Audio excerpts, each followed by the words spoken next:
Esta é a Limpeza de Ouvidos, uma série dedicada a todos os apreciadores da música, sejam músicos ou ouvintes. Vamos refletir sobre aspectos sonoros que podem nos levar a uma viagem mais profunda na música que escutamos e contemplar os mínimos detalhes do som. Neste episódio veremos: o que é o som? Bom, a gente pode pensar que o som é uma onda mecânica que viaja pelo ar e chega nos nossos ouvidos, né? Quando chega no nosso ouvido, ele bate no nosso tímpano e o tímpano vibra e manda essa informação para o cérebro. E o nosso cérebro interpreta essa informação de uma maneira ou de outra. Mas tem muito mais coisas que a gente pode levar em consideração sobre o som. O compositor e pedagogo Murray Schafer se ocupou de pensar sobre aspectos sonoros que normalmente não são levados em conta no seu livro O Ouvido Pensante, no capítulo Limpeza de Ouvidos. Esse é um capítulo que sempre me fascinou, desde a primeira vez que eu li ele, justamente pelo fato de pensar no som, né? A gente buscar em pensar naquilo que a gente está escutando. E a limpeza de ouvidos que a gente está falando aqui, claro, não é o ato físico da limpeza de ouvidos, né? Mas é uma metáfora, né? Uma busca sobre aquilo que a gente escuta. E é uma busca que não é apenas para músicos, é uma busca para todos. Schafer faz a seguinte analogia. Como o cirurgião tem que lavar as mãos antes de fazer uma operação delicada, nossos ouvidos também fazem operações delicadas, o que torna um pré-requisito a limpeza dos ouvidos, tanto para ouvintes quanto executantes de música. Schafer lembra que os nossos ouvidos estão sempre expostos. A gente não pode fechar os nossos ouvidos, da mesma maneira que a gente fecha os nossos olhos, né? Portanto, todo som chega ao nosso ouvido, sem filtro. A gente não pode escolher o que a gente escuta. Mas, com algum certo treino, a gente pode detalhar este som, buscando detalhes, pontos específicos desse som e focar neles para entender melhor o que a gente está escutando. Seja isso música ou não. Espero que fique um pouco mais claro com o que eu estou falando agora no vídeo a seguir. Vamos levar em consideração alguns pontos que o Schafer traz para a gente pensar. Primeiro, identificamos aquilo que escutamos. Pode parecer até uma tarefa simples e trivial, porque, como nós falamos antes, nós escutamos todos os sons o tempo inteiro. Não podemos fechar nossos ouvidos. Mas pense no seguinte exercício e tenta fazer quando você puder. Fique em silêncio durante alguns minutos, talvez uns 10 minutos. Preste bastante atenção a todos os sons que escutar e anote em uma folha. Se possível, repita esse exercício em lugares diferentes, quando você for viajar, por exemplo. Cada lugar tem o seu soundscape, ou paisagem sonora, que é um termo utilizado para descrever o ambiente sonoro específico de um lugar.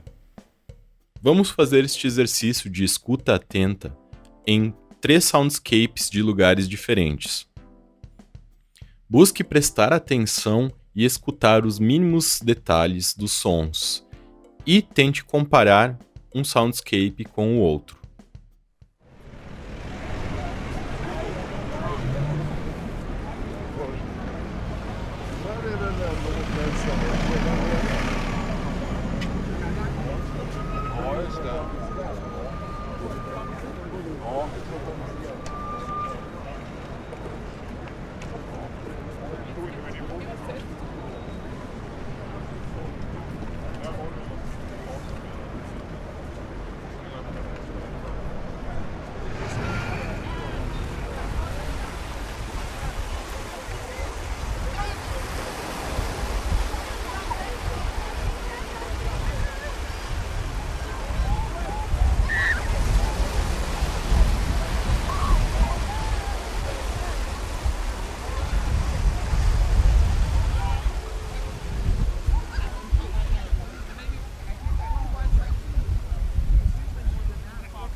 Podemos escutar diferenças óbvias em locais como o centro de uma grande cidade, em contraponto a uma praia deserta. Mas também existem diferenças entre locais semelhantes, como, por exemplo, duas florestas. Os animais, principal fonte sonora de uma floresta, são diferentes entre um lugar e outro.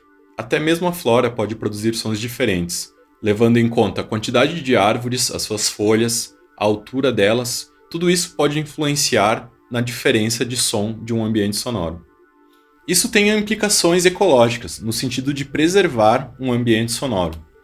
Mas também tem outros tipos de implicações, como, por exemplo, o estudo histórico de um ambiente sonoro. Imagine como seria a paisagem sonora de uma cidade como Salvador no final do século XIX ou Londres no meio da Revolução Industrial. Quando se busca reproduzir esses locais em séries, filmes ou até mesmo jogos, deve-se levar em conta o ambiente sonoro do local na época. Podemos fazer também um outro exercício. Imagina daqui a 100 ou 200 anos. Quais sons deixarão de existir? Será que existirão ainda o som do motor de combustão dos carros que passam pelas ruas? Ou até mesmo a nossa fala? Se a gente imaginar a nossa fala há 200 anos atrás, com certeza era muito diferente da atual. Aquilo que escutamos no exercício de contemplação da paisagem sonora é ruído, som indesejado, no sentido de que a gente não tem controle sobre ele. É um som incidental. Antes nós propomos um exercício de silêncio. Mas se pensarmos bem, será que existe um silêncio?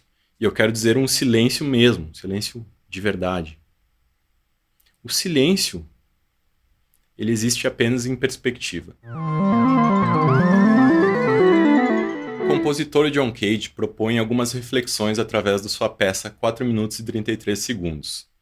Nessa peça, repleta de pausas, John Cage instrui os músicos a não tocarem seus instrumentos durante 4 minutos e 33 segundos. Ou seja, é uma peça de silêncio durante 4 minutos e 33 segundos.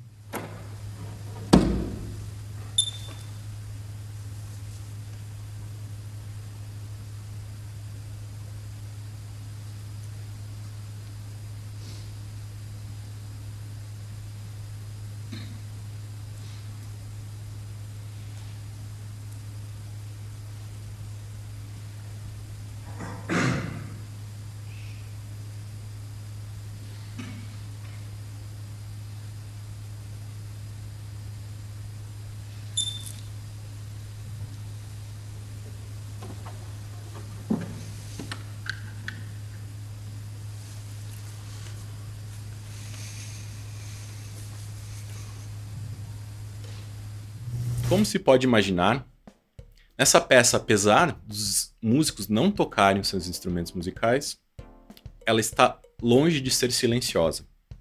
John Cage força o ouvinte dessa peça a prestar atenção nos sons ao seu redor. John Cage também nos contou de uma experiência sua em uma câmara anecoica. Uma câmara anecoica é uma sala especialmente projetada para isolar sons que vêm de fora e para não refletir sons nas suas paredes, teto e chão. Ou seja, uma sala onde é impossível escutar sons de fora e impossível de produzir eco.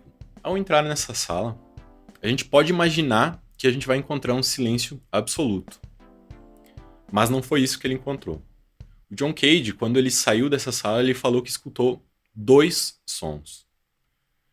Primeiro um som muito agudo e depois um som muito grave. O agudo era seu sistema nervoso, e o som grave era o som do seu sistema circulatório bombeando sangue. Podemos concluir desse relato que, enquanto há vida, há som. Mas então, não existe o silêncio? Nós percebemos o som como o contrário do silêncio. Schaeffer afirma que o som corta o silêncio ou morte com sua vida vibrante. E o som, introduzindo-se no esquecimento e na escuridão do silêncio, ilumina-o. É através da alternância entre som e silêncio que produzimos música. Para ilustrar essa ideia, podemos pensar na peça Clapping Hands, ou Batendo Palmas, do compositor Steve Reich. Essa é uma composição minimalista, onde a fonte sonora são palmas de 2 pessoas ou 2 grupos. Inicialmente, as 2 pessoas batem palmas em uníssono. Porém, ao longo da peça, as palmas vão se desencontrando, formando novos ritmos. Esses novos ritmos são resultados do movimento entre som e silêncio.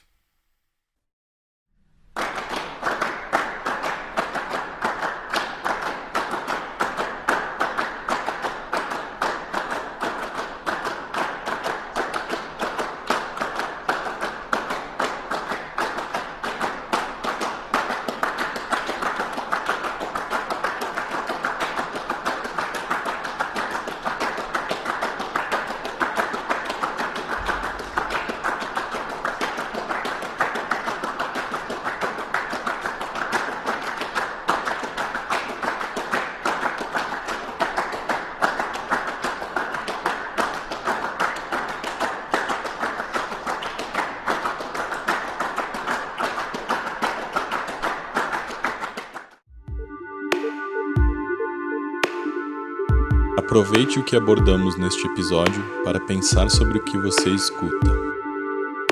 Nosso objetivo é demonstrar diversas possibilidades de expressão através do som, para que você possa identificá-lo de maneira diferente, seja escutando uma música, tocando um instrumento ou planejando uma composição. Se gostou deste vídeo, assista aos outros vídeos da série Limpeza de Ouvidos e se inscreva no nosso canal para outros vídeos sobre música. Valeu!